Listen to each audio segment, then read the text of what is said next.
everybody, viewers and listeners, to another episode of the Brett Allan Show, a pop culture podcast where we interview your favorite actors from film and television, music, comedy, and more. Wherever pop culture is existing, you will find us there sitting on a park bench waiting to talk to somebody. And as you know, over the summer, maybe it was the summer, we had David Magadoff on the show. This was before any episodes came out for Dexter, New Blood. This is not another season. This is a whole new thing. And we talked about his character, Teddy Reed, at the time. We had no idea who he was or what character he was playing, but now we do. And we have another cast member from this fantastic show. We're talking with Katy Sullivan, Dexter, New Blood. Katy, welcome to the show. It's great to have you here today. Thank you so much for asking me to follow in the great David Magadoff's footsteps. Yes, well, you both are equally amazing. And this show, I mean, this has been talked about for a very long time. I think even a year or so, maybe after the original series ended, they were talking about, maybe we'll bring this back. We don't know how. It has to make sense for us to bring it back. We don't want to sort of redo what we did before. We're not trying to correct anything because, as you know, I'm certain that the fans were very split on how the original series ended. And I have to say, now that we have the first episode that just released a few days ago, my God, you all have done such a fantastic job. And your character in this story is just, I mean, I don't even know where to start. Amazingly hilarious, a lot of fun. And I'm excited to talk about this. So we've got one episode out. Let's talk about your character for those we're catching up. And again, we're not going to give out any spoilers, but you play a pretty significant role in the storyline. Let's let people in on your character and sort of how they fit into everything that's happening.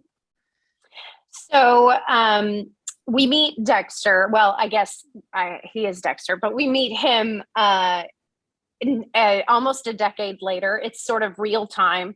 And he has settles himself in a very small town called Iron Lake.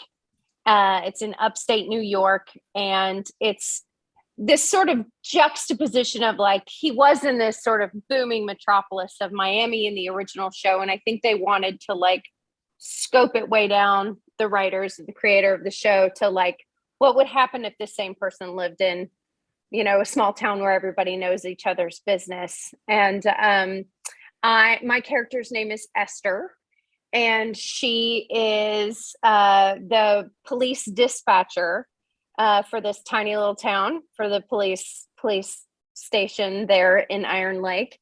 And she's kind of the town gossip, which is sort of a perfect, yes. She's kind of a perfect job for her. I feel like it was just sort of like, I don't know which came first. Was she really good at being a police dispatcher, or did she really just like want to know the goods before everybody else, like what was going on? And she's just, she's just a delightful, nosy, fun character. And she, my relationship with Jim, aka Dexter Morgan, Jim Lindsay, she adores him. Yeah. And so he is, they have a very, cheeky little relationship. A lot of like putting my hand under my chin when he walks in the door, just sort of, I think that's one of the things that's interesting about that character that they wrote in general, is how charming he is to very charming to a lot of women and men. And in the past has helped him to an advantage to kind of get what he wants. In previous seasons, him involved with the Miami-Dade Police Department and the records department and all the officers there. So yeah, I mean, and there's this very fun, I don't know if flirtatious would be the correct word. We don't really know yet between the two of your characters, but yeah, she's clearly likes him a lot, and has won her over, so to speak. Yeah, for sure. I mean, she works with her boss is his girlfriend. So Dexter is not I don't know if it's the wisest decision, but he's dating the chief of police in this small town. And I don't know if that's like just a moth to the flame. Like he can't keep himself away from either the excitement of, a police station or just sort of wants to kind of keep his finger on the pulse of he wants to know what's going on. But anyway, he's dating the chief of police, and she is my boss. So, and I am, Esther is happily married to a character we have not yet met. Yes. Have not met yet, named Alan. And he is a paramedic in town. And we will meet him at some point. But so it's more of a just sweet little, she really likes him and she's happy to see Angela happy. And, I think she kind of looks at her in sort of a sister way. Yeah, it's interesting you bring up the point. And of course, we don't know yet her reasoning for working for the police department. And again, the type of the way that they've written your character leads me to believe that there could be some felonious, some weird stuff maybe coming down the pike as far as information that she gets, even looking back at the first episode that we got and the character, not passing the background check and sort of making the viewers go, okay, what's really happening here? Because I don't know, the writing is so brilliant on this show. And in past, in the original Dexter, it was also very smartly written. And I think what you all have done is great too, is that although there are a lot of differences to this, it's clearly the theme from beginning to end, literally the opening credits to the end is different. We get the mysterious Dexter music, kind of sprinkled throughout, really not till the end of the first episode, but also just kind of that inner monologue that he has.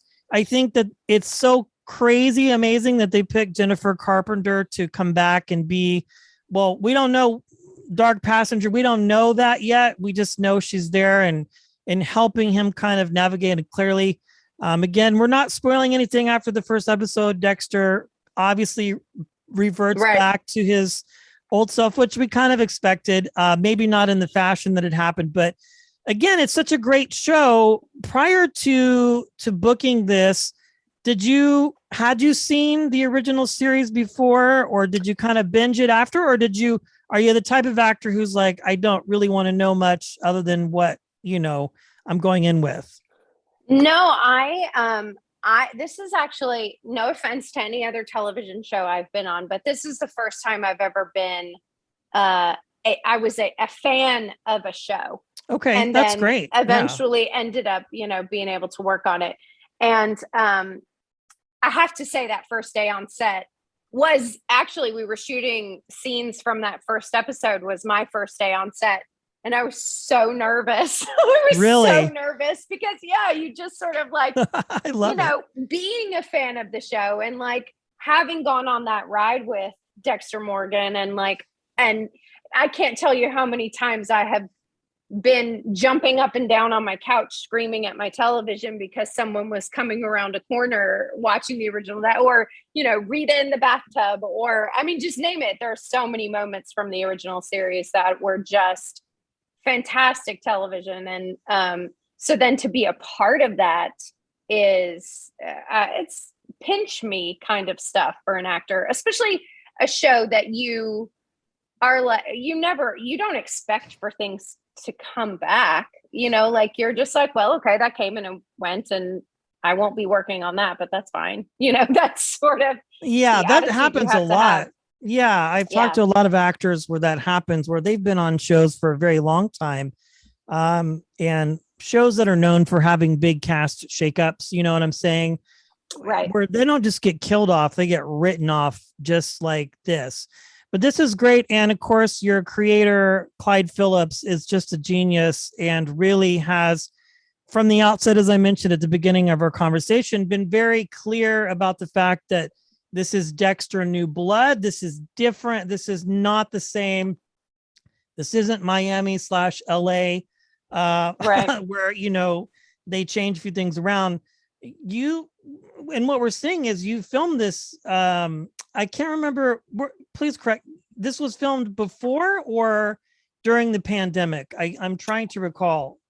Oh, this was completely a pandemic shoot. We started Okay. shooting in January of they started shooting in January of 20 of this year, so 21.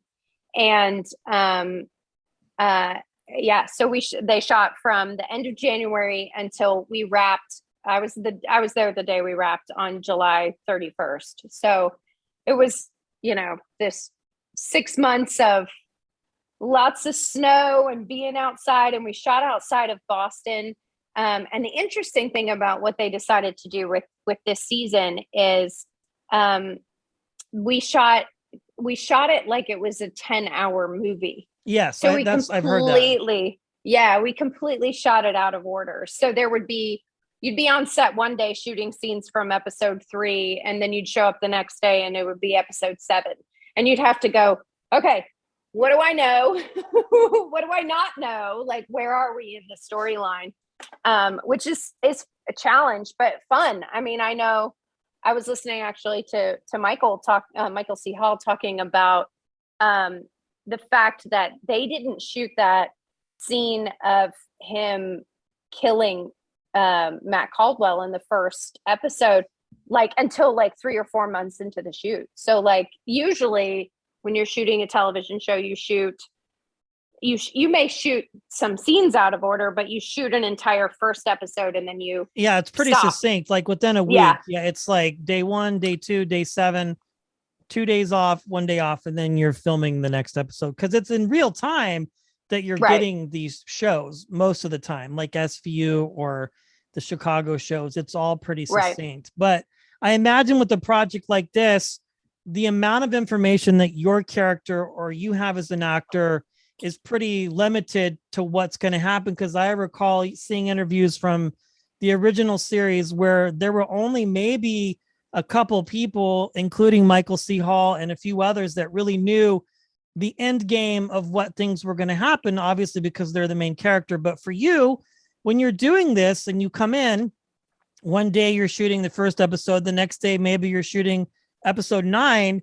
Like, how does that work for you? I mean, do you have to have everything memorized all at once and just kind of hope that when you get in that you're shooting a scene that day? Because that's insane to do it that way, but I get it. It makes sense. That's crazy.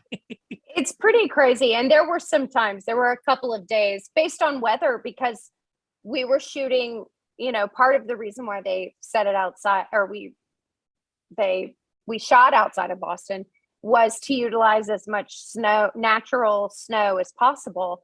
But there were times where the weather was too bad to be outside. And so we'd have to scramble and switch everything. And there were times that there was one particular day that I got a phone call at 4 p.m, and I was in New York, in the New York City area. And they were like, "We need you here tomorrow." It was like, okay, let me pack my bag.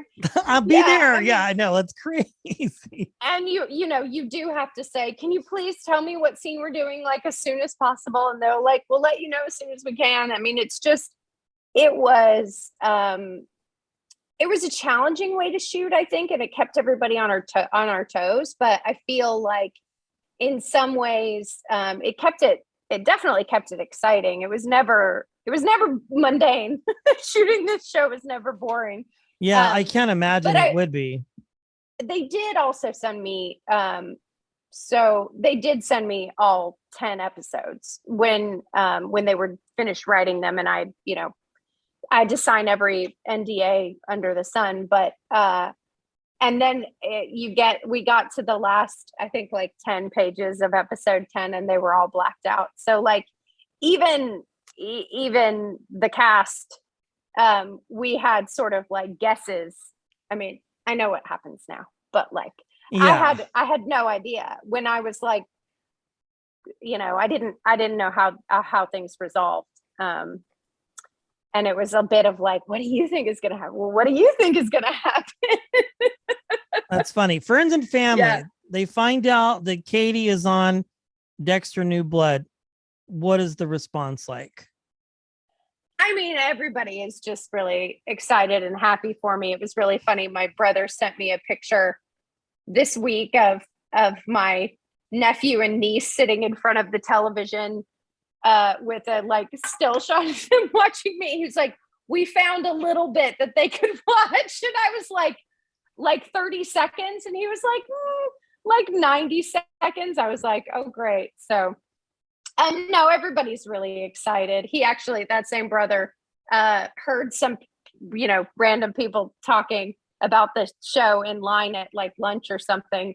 And he was like, I couldn't help myself. I had to butt in and say, my sister's on that show. So That's awesome. I mean, you've been a part of a lot of amazing projects over your career, but I imagine this has to just be a lot of fun for you. And I mean, are you a natural line dancer? Is that something that you had to learn? I have to say, the like 2 days before I was watching, people doing the electric slide on YouTube, because I was just like, I don't even know. To be a bilateral above the knee amputee who is reading these scripts, and it's like Esther's line dancing, you're just like, oh God, what did they think I could do? But and that was a really fun, it was difficult. We were dancing for a long time, and all of that sweat was real, but like they called cut at one point, and Clyde Phillips and Marcos Ciega came up to it. They had masks on and covered up for everywhere because of COVID, but you could just tell they were like, that was awesome. I was like, was it all you dreamed it would be? That's funny. But I've gone on the record with my reps. I was like, I don't think dancing is in my future. We're not going to put that on my resume. Well, we saw her do it in Dexter New Blood, so she did. I mean, she did. That's hilarious. Well, this show is great, and you are just amazing along with everybody else, and I am excited for the next episode. And one last question: when you're not working, when you're not on television or film, what fills your time with creative spaces? What keeps you going and keeps the creative juices flowing? I mean, anything I can do with my hands. Honestly, I love to cook. I love to sort of create things in the kitchen. I love knitting, which is super nerdy, but like anything to sort of, keep you going, but also, writing projects, writing sketches with friends, shooting things like that. And collaborating on things that you're like, wow, wouldn't this be amazing if we got this done? So I love it. That's fantastic. Well, be sure to check out the forthcoming episodes of Dexter New Blood on Showtime. The first episode is currently streaming. Again, different feel, different look. Everything about it is amazing. And if you are a fan of Dexter, you have to watch, because this is great. No preconceived ideas. Katy Sullivan as Esther. Katy, thanks for joining us today. I appreciate it. Thanks for having me. This is fun.